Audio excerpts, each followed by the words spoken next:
जय सिया राम, जय जय सिया राम, जय जय सिया राम, जय जय सिया राम। श्री सीतारामचंद्र भगवान की जय, श्री हनुमान जी महाराज की जय, श्री भाष्यकार रामानुज स्वामी जी महाराज की जय, श्री स्वामी जी महाराज की जय जय जय सीताराम। हम सभी लोगों का महत सौभाग्य कि परम श्रद्धेय अनंत श्री विभूषित श्री लक्ष्मण बाग पीठाधीश पूज्य श्री स्वामी जी महाराज ने कृपा करके मंच पर पधार कर हम सभी लोगों को दर्शन दिया और स्वास्थ्य अनुकूल न होने पर भी इतनी दूर चलकर आकर मंच पर विराजमान हुए। आपका दर्शन हम सभी लोगों को प्राप्त हो रहा है। संत दरस जिम पातक टरे, संतों के दर्शन से जीवन के पाप नष्ट हो जाते हैं, हमें धन्यता की प्राप्ति होती है। और इस आचार्य पीठ में आचार्य जी के सम्मुख उनकी सन्निधि में भगवान की पावन चर्चा हम सभी लोग श्रवण करें, ये हमारा सबका सौभाग्य।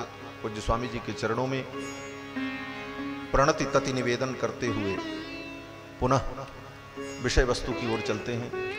बोलो श्री सीतारामचंद्र भगवान की जय। महारानी केकई ने कहा कि 2 वरदान में एक वरदान तो मुझे ये चाहिए कि अभिषेक समारभ्यो राघवस्योपकल्पिताः, राघव के अभिषेक के लिए जो वस्तुएं कल्पित की गईं, जिन वस्तुओं का संग्रह किया गया, अनेनैवाभिषेकेण भरतो में भिषिच्यताम्, उन्हीं वस्तुओं से, उसी सामग्रियों से मेरे पुत्र भरत का राज्याभिषेक। और दूसरा वरदान, यो द्वितीयो वरो देव दत्तः प्रीतेन मे त्वया, तदा देवासुरे युद्धे तस्य कालो यमागतः। देवासुर संग्राम में आपने जो वचन दिया था, उस वचन के अनुसार मैं दूसरा वरदान ये मांगती हूं कि 9 वर्षाणि दंडकारण्यमाश्रितः चीराजिनधरो धीरो रामो भवतु तापसः। 14 वर्ष तक राम दंडकारण्य में रहकर तप करें, तपस्वी वेश में रहें, चीर कृष्णा जिन धारण करके, ये दूसरा वरदान मैं चाहती। इतना सुनते ही तो दशरथ जी महाराज व्याकुल हो, थर-थर कांपने लगे। मेरे वचन का क्या होगा? मैंने कहा था कल राम को राजा बनाऊंगा, राम से मैंने कहा था राम मैं तुम्हें राजा बनाऊंगा। स्वयं महाराज ने राम जी को बुलवाया था। सभा में घोषणा करने के बाद मंत्री सुमंत्र से कहा था राम को बुला के ले आओ, मैं मिलना चाहता। राम जी जब अपने रथ पर बैठकर पूज्य पिता के महल में आ रहे थे, तो रास्ते में नगर के लोगों ने जब राम जी को देखा, तो राम जी के सौंदर्य को देख करके सबका चित्त, सबकी दृष्टि भगवान में तन्मय हो गई, भगवान में लीन हो गई। महर्षि वाल्मीकि लिखते हैं कि राम जी जब रथ पर बैठ करके पिताजी से मिलने के लिए आ रहे थे, तो चंद्रकांताननं रामम अतीव प्रिय दर्शनम, चंद्रकांताननं रामम अतीव प्रिय दर्शनम, रूपौदार्य गुणैः पुंसाम दृष्टचित्तापहारिणम। ऐसा सुंदर मनोहर रूप, कोटि कोटि कंदर्प दर्प दलन पटियान, महतो महियान, सौंदर्य निधान, भगवान रघुनंदन की रूप कांति को देखकर जितने लोग थे, दृष्टि चित्तापहारिणम, लोगों की दृष्टि को और चित्त को अपहरण कर लिया भगवान ने। उनकी दृष्टि और उनका चित्त ठाकुर में समाहित हो, ऐसा सौंदर्य राम जी का। बोले किसका दृष्टि चित्त? उनके सौंदर्य को देख करके नारियों का चित्त, उनकी दृष्टि। कहते हैं अरे ये तो साधारण सौंदर्य है। किसी पुरुष के सौंदर्य को देखकर किसी नारी का मन, किसी नारी का चित्त उस पुरुष में आकृष्ट हो जाए, ये पुरुष का साधारण सौंदर्य है। और जिसके सौंदर्य को देख करके नारी, पुरुष, बालक, वृद्ध सभी मोहित हो जाएं, वह विलक्षण सौंदर्य है। इसीलिए वाल्मीकि जी ने वहां पर पुंसाम शब्द का प्रयोग किया। चंद्रकांताननम रामम अतीव प्रिय दर्शनम रूपौदार्य गुणैः पुंसाम दृष्ट चित्तापहारिणम। पुंसाम अपि, पुरुषों के भी चित्त को, उनके मन को, बाल जुवान जरठ नर नारी, बालक वृद्ध जवान बूढ़े स्त्री, सब के मन को, चित्त को हरण कर लेने वाला सौंदर्य भगवान का। दूसरे शब्दों में कहा जाए तो जो राम जी को देखे उसका चित्त ठाकुर चुरा लेते हैं, उसका चित्त लुट जाए, चित्त की चोरी हो जाए महाराज। इसलिए भगवान श्री रघुनंदन का एक नाम है चित्त चोर, जो चित्त को चुरा लेते हैं।